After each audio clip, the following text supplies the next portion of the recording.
Assalamualaikum warahmatullahi wabarakatuh. Pepatah mengatakan, tak kenal maka tak sayang. Maka dari itu, izinkan saya sebagai pembicara kali ini memperkenalkan diri. Nama saya Aura Salsabila Safa, saya bersekolah di MAN 1 Tuban. Dan kali ini saya tidak sendirian. Hai semuanya, giliran saya memperkenalkan diri. Nama saya Sunrise Indra Fahma. Saat ini, saya dan teman saya, Aura, ingin menceritakan sebuah kisah seseorang yang sangat berpengaruh dalam pengembangan agama Islam. Rashid Ridho. Ada yang pernah dengar nama tokoh tersebut? Jangan khawatir, di sini kami akan menceritakan kisah kehidupan sosok yang telah berpengaruh dalam pengembangan ide-ide dalam agama Islam. Baiklah, pertama-tama siapakah Rashid Ridho itu? Beliau memiliki nama lengkap Muhammad Rashid Ridho bin Muhammad Syam ad-Din al-Qomuni. Ia dilahirkan di Kolamun, Lebanon, di dekat Tripoli atau Suriah, pada tanggal 27 Jumadil-Ula 1282 Hijriah atau bertepatan pada tanggal 23 September 1865 Masehi. Beliau mempunyai garis keturunan secara langsung dari Husain bin Ali bin Abi Thalib. Ayah beliau merupakan seorang ulama dari ahli thariqah Syadilah.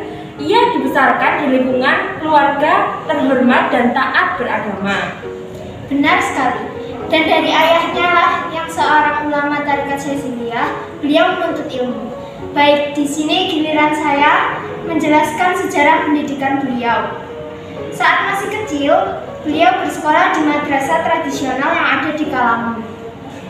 Di sana, beliau mempelajari ilmu-ilmu dasar seperti menghitung, menulis, membaca, mengenal huruf, serta membaca Al-Quran.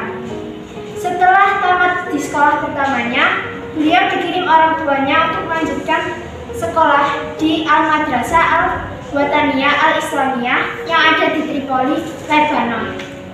Di sini, ia memperbanyak ilmu-ilmu Islam seperti nahwu, shorof, akidah, dan fikih. Tidak hanya itu, beliau juga mempelajari ilmu hitung, ilmu bumi, bahasa Turki, bahasa Arab, hingga bahasa Prancis. Dan dari sinilah mulai tumbuh ketertarikan tentang pemikiran modern.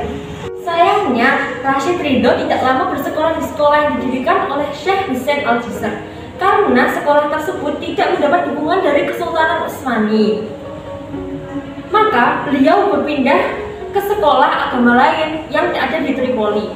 Walaupun demikian, hubungannya dengan Syekh Hussein Al-Jisr yang beraliran modern tersebut masih sangat baik, dan dari hubungan itulah Rashid Ridho mendapatkan semangat dalam mempelajari ide-ide buruan yang memang sangat meminati alur pemikiran yang modern. Selain mendapat bimbingan dari sang guru, beliau juga dipengaruhi oleh pemikiran-pemikiran yang dicetuskan Jamaluddin Al-Afghani dan Muhammad Abduh melalui majalah Al-Urwa Al-Wuthqa.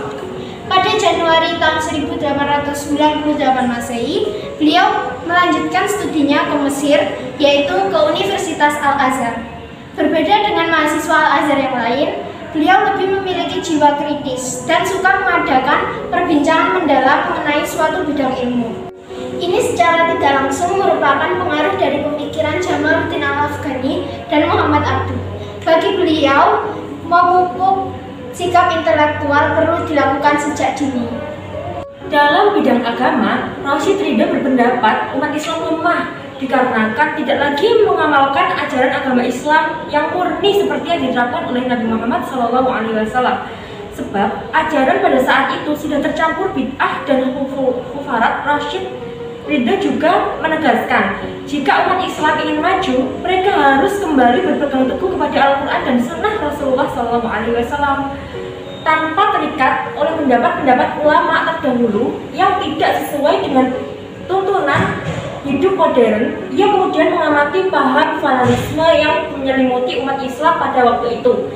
Rashid Ridho berpendapat ajaran Islam itu seharusnya mengandung paham-paham dinamika, bukan paham fatalisme.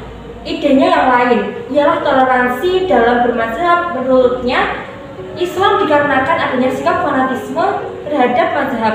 Oleh karena itu, Menurut Rashid Ridho, perlu menghidupkan toleransi dalam bermazhab, bahkan termasuk termasuk dalam bidang hukum, walaupun ia sendiri tidak dikenal sebagai pengikut mazhab Hambali.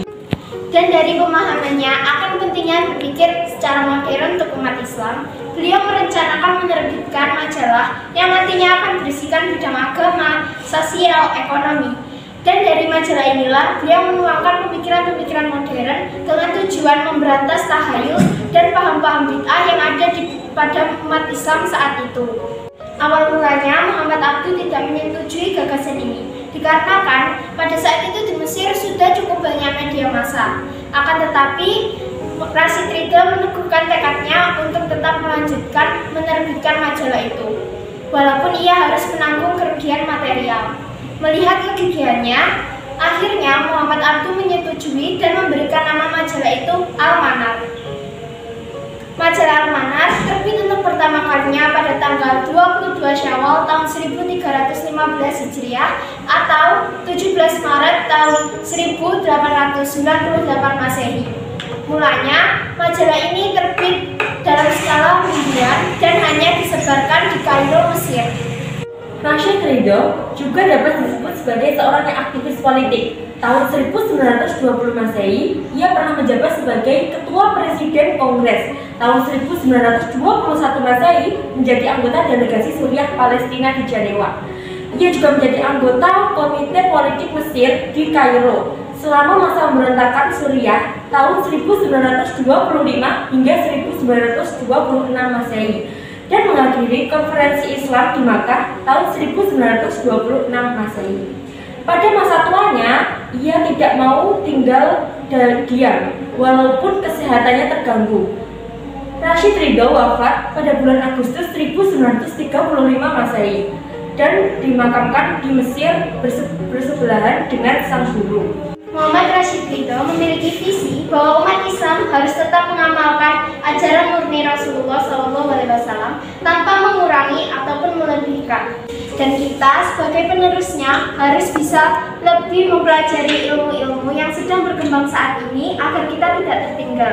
Untuk kita yang masih bersekolah, teladanilah sikap Rashid Ridho yang semangat mencari ilmu dan ingin membuat umat Islam menjadi lebih baik lagi dengan menciptakan karya yang bermanfaat, dengan mengembangkan atau menggunakan teknologi yang sedang berkembang pada zamannya. Bagaimana? Sudah kenalkan dengan tokoh reformis Islam tersebut? Sangat inspiratif, bukan? Terima kasih yang sudah berkenan dengar. Di sini kami minta maaf apabila ada kesalahan. Wabillahi taufiq wal hidayah. Wassalamualaikum warahmatullahi wabarakatuh.